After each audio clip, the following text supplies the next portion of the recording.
l'âme congolaise a des blessures qu'il faut soigner. Il faut commencer par l'homme. Vous savez, dans la difficulté que nous avons, les Congos, je les considérais comme étant des liquides dans une bouteille à coca. Moi, j'ai la chance d'être dans la famille de Félix, le président Félix Antoine Tshisekedi Tshilombo. J'ai la chance d'être dans la famille de Félix, du président Félix, et j'ai la chance d'être dans la famille de Martin Fayulu. Et je profite pour lancer vraiment un message au président pour dire vraiment ça doit stopper. La femme a assez pleuré, la femme en tant que mère, en tant que femme réellement. Donc, s'il vous plaît, ça doit s'arrêter.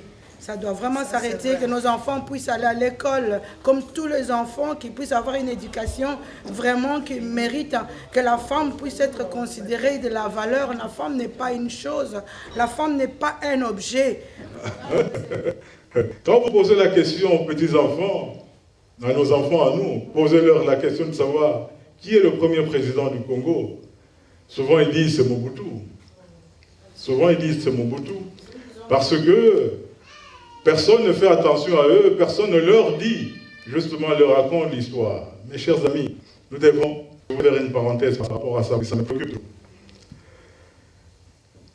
Quand vous ne faites pas attention à votre histoire, et que votre histoire, vous l'ignorez, mais c'est vous-même qui vous égarez. Un peuple sans référence, sans histoire, un peuple sans culture, c'est un peuple perdu. C'est comme quelqu'un dans le désert qui ne sait pas où aller. Il est perdu. Nous prenons l'exemple de nos voisins, les Arabes, quand ils se déplacent, quel que soit là où ils vont là-bas avec leur identité, ils vont là-bas avec leur culture, ils vont là-bas avec leur religion, ils vont là-bas avec leur nourriture. Cela ne veut pas dire qu'ils ne s'intègrent pas dans le milieu où ils vont. Ils s'intègrent, mais ils gardent leur identité. Et c'est comme ça qu'ils sont respectés. Parce que ce sont des hommes qui savent défendre leur identité. Mais nous, par contre, nous oublions tout, nous tournons le dos à notre culture. Nous ne voulons même pas parler nos langues. Quand vous posez la question à nos enfants, vous posez une question en lingala, l'enfant te regarde comme si tu étais du ciel. Hein? Lui, il veut que tu lui poses la question en français. Il ne veut pas. Dans certaines maisons, vous entrez, le parent lui-même vous dit, non, mes enfants ne connaissent pas lingala. Il ne se gêne pas, hein, il le dit. Mes enfants ne connaissent pas lingala, donc il faut leur parler en français ou bien en néerlandais. Moi, personnellement, même si je ne réagis pas sur le lieu, mais quand je sors, je me dis, aïe, aïe, aïe, aïe, aïe, nous sommes loin de... Je ne coupe pas, M. Léo. Ah, on m'écoute la parole. Non, excusez un peu. Si nous voulons réellement orienter nos enfants, si moi je veux orienter quelqu'un, avant d'orienter quelqu'un, on te demande la route, c'est-à-dire que tu vas l'orienter.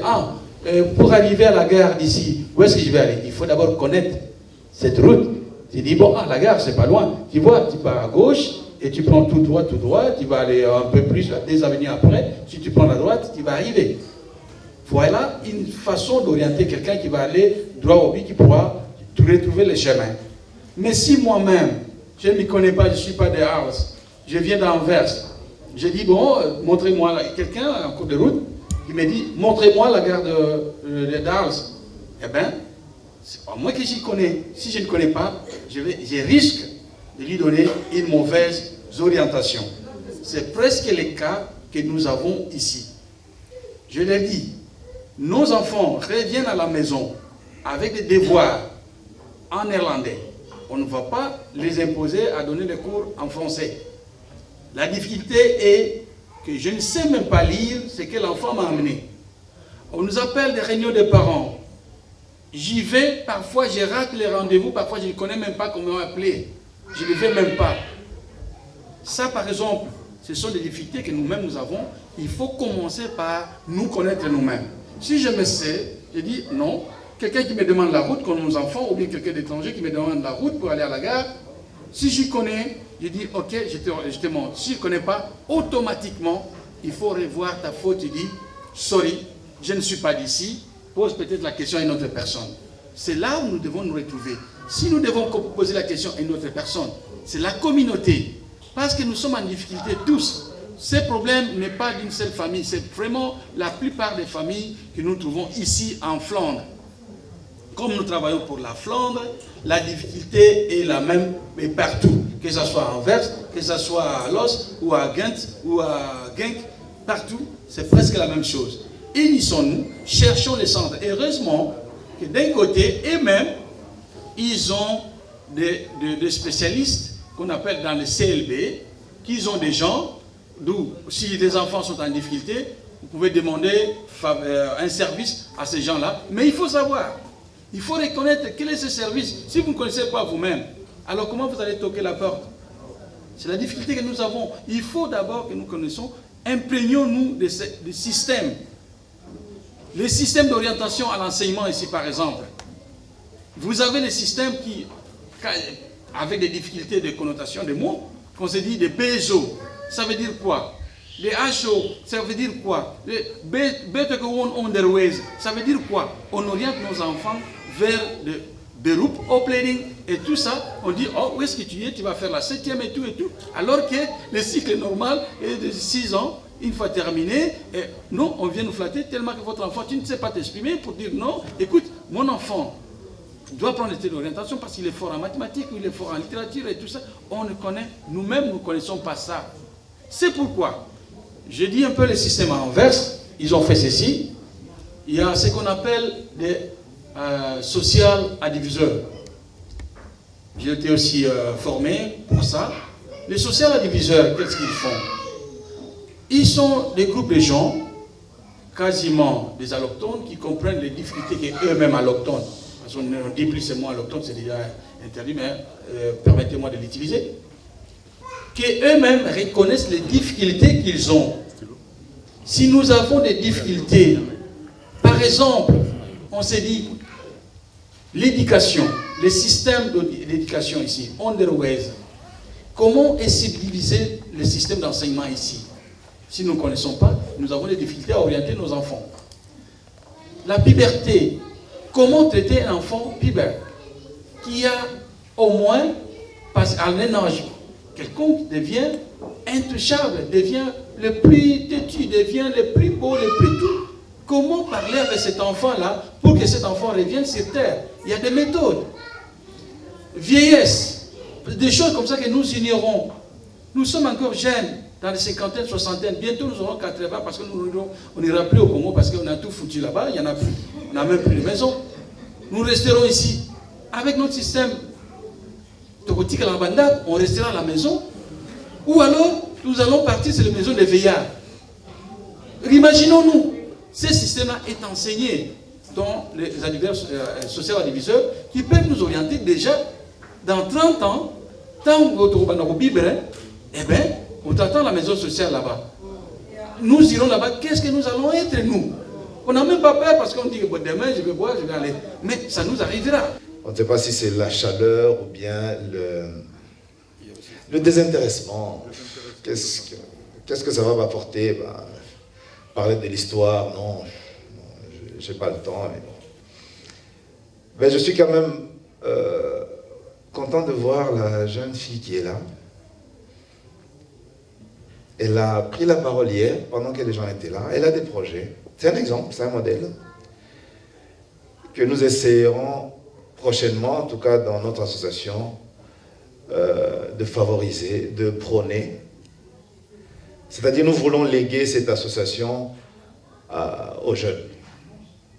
Notamment faire un parlement de jeunes, que les jeunes d'immigrés se rencontrent entre eux, parler de leurs problèmes, les problèmes qu'ils ont au niveau des écoles, d'orientation, comme vous l'avez souligné, que la solution parte d'eux-mêmes,